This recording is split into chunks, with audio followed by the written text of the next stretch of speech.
હવે વાત એમ થઈ કે હમણાં નવરાત્રિમાં એન્કરિંગ પતાવીને હું ઘરે જતી હતી, તો મારું એક્ટિવા રસ્તામાં બંધ થઈ ગયું એટલે મેં કીક મારી, પછી સેલ્ફ સ્ટાર્ટ કર્યું, પણ કંઈ જ નહોતું થતું.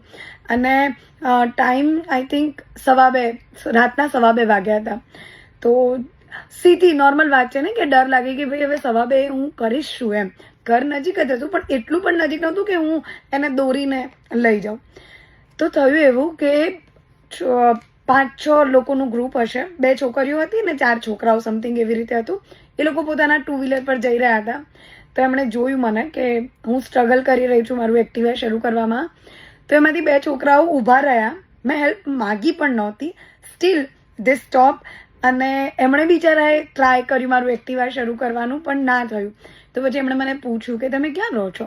તો મેં કીધું અહીંયા નજીક જ છે, ઇટ્સ ઓકે, હું મારી રીતે મેનેજ કરી લઈશ, હું જતી રહીશ. તો કે ના ઇટ્સ ઓકે, ચલો અમે તમને મૂકી જઈએ.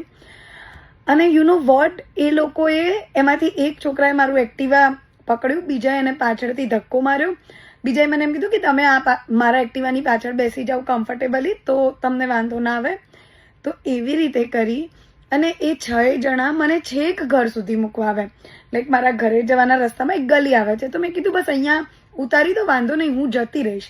બટ સ્ટીલ એ ત્યાં ના ઊભા રહ્યા અને એ છેક મારા ઘર સુધી મૂકવા આવ્યા. અને મને થયું યાર કેટલા સારા લોકો છે હે ને.